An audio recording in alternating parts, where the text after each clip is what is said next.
les récipients d'or et d'argent. Et ceux qui en contiennent, c'est-à-dire, ils ne sont pas complètement en or et en argent, mais ils contiennent aussi de l'or et de l'argent.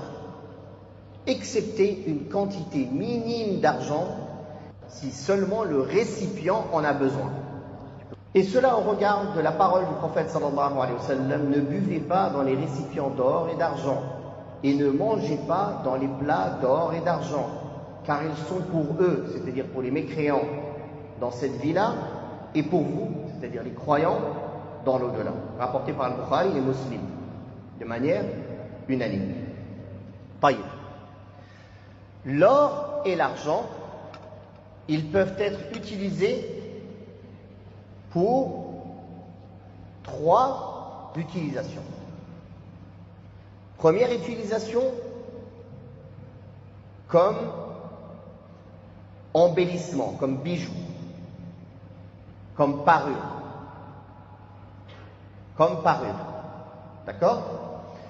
Les parures d'or et d'argent sont toutes licites pour les femmes, sauf si l'argent n'est pas quelque chose qui est porté par les femmes musulmanes dans certaines contrées. Par exemple, en général, dans certaines contrées, ce n'est pas connu que les femmes portent de l'argent.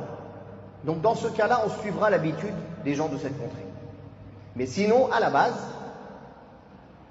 l'or, les parures d'or et d'argent pour les femmes sont licites. Et les parures pour les hommes sont toutes illicites. Toutes. Bracelets, colliers, quoi que ce soit. Sauf exception faite d'une bague en argent. Exception faite d'une bague en argent qu'il devra porter sur un de ses 3 doigts. Le majeur, l'annulaire et l'auriculaire. Car il y a un hadith authentique où le prophète sallallahu alayhi wa sallam a interdit de porter les bagues sur le pouce et sur l'index. Sur le pouce et l'index. Et l'imam al-Nawawi a rapporté que ceci est spécifique aux hommes. Bien sûr, dans tout ce qui est parure, vêtements, la question des us et coutumes est très importante. Car il est interdit pour un musulman de se différencier des autres musulmans pieux. Par exemple, si tous les musulmans pieux d'un pays s'habillent d'une manière précise, lui, il ne va pas venir s'habiller d'une manière différente d'eux. Ça fera partie, ce sera considéré comme libas shuhra, un vêtement d'apparat, pour se différencier d'eux, pour se montrer. N'est-ce pas? Donc, pareil pour les femmes. Si dans une contrée précise, les femmes pieuses, ce qui est pris en compte, c'est les femmes pieuses de la sunna, les hommes pieux de la sunna, pas le commun des gens. Si le commun des gens suit leur passion, il ne s'est pas pris en compte. Si les femmes pieuses d'une certaine contrée s'habillent toutes en crème ou en blanc, il ne sera pas légiféré à la femme de s'habiller en noir. Pareil, si dans certaines contrées elles s'habillent toutes en noir, il ne sera pas légiféré à la femme de s'habiller d'une autre couleur que le noir. Pareil pour les hommes. S'ils mettent un certain type de vêtements, les musulmans sur la sunna pieux de cette contrée, de cette région, il devra s'habiller comme eux. Et les parures aussi, c'est comme ça. Les parures aussi, on prend toujours en compte ces choses-là. Donc, on a dit la première utilisation de l'or et de l'argent, en parure. Donc, en parure, c'est autorisé pour les femmes, l'or comme l'argent, et c'est interdit pour les hommes, sauf une bague en argent. Excepté une bague en argent, car le prophète sallallahu alayhi wa sallam avait une bague en argent qu'il utilisait pour tamponner, pour mettre un sceau sur ses courriers.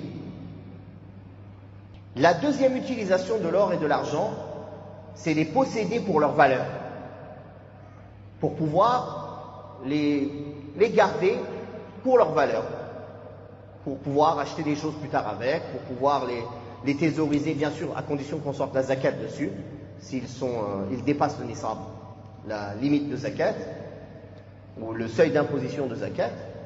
Alors, dans ce cas-là, c'est licite pour l'homme comme pour la femme, de garder l'or et l'argent pour leur valeur, que ce soit en forme de bijoux, que ce soit en forme de pièces, que ce soit en forme de lingots, que ce soit en forme de feuilles, à condition que ce ne soit pas une forme illicite en islam, comme une statue. Ça, c'est interdit. Il la fait fondre. Si c'est en statue, il la fait fondre. Il la fait en carré ou en ce qu'il veut. Barakallahu fikum. Ou un signe qui contient des choses contradictoires à l'islam, pareil, il la fait fondre. Ça, c'est la deuxième manière d'utiliser l'or et l'argent. La troisième, c'est tout ce qui est en dehors de ça. C'est-à-dire, c'est ni pour être en parure, ni pour le garder pour sa valeur. Pour la valeur, comme on garde des biens et de l'argent en banque aujourd'hui, que les gens gardent en banque. La troisième utilisation, c'est tout le reste. Pour l'embellissement, pour je ne sais pas quoi, les poignées de porte. C'est haram pour les hommes comme pour les femmes. Que ce soit des versets en or, que ce soit des fourchettes, des cuillères, des verres, des assiettes, des plats en or, en argent. Que ce soit pour embellir ou que ce soit pour manger dedans. Que ce soit des pots de fleurs, que ce soit des... Peu importe, même quelque chose qu'on pose à la maison pour embellir. Il est interdit de posséder de l'or et de l'argent dans ces conditions-là. Même pour écrire des versets, ou embellir avec des cadres, avec des versets du Coran, ou je ne sais quoi. Sans compter, est-ce que ceci est sunna ou non. Mais tout ceci est interdit. Donc, on a classifié l'utilisation de l'or et de l'argent en trois catégories. La parure, le garder pour sa valeur, ou toute autre utilisation. Et on voit le hadith ici.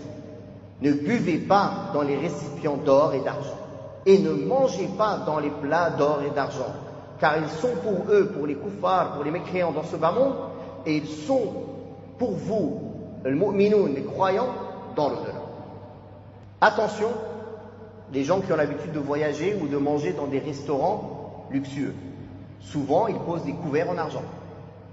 Il faut les refuser et demander des couverts en fer, ou en plastique, ou à la main. Mais c'est interdit de manger avec des couverts en argent. D'ailleurs, ils appellent ça en français l'argenterie. L'argenterie. Non. Faites attention, souvent dans des pâtisseries de luxe, ou dans des restaurants de luxe, ou dans des hôtels de luxe, ils posent des couverts en argent. Donc faites attention. En général, on les reconnaît au poinçon. S'il y a un poinçon sur le couvert, en général, c'est qu'il est en argent. Renseignez-vous.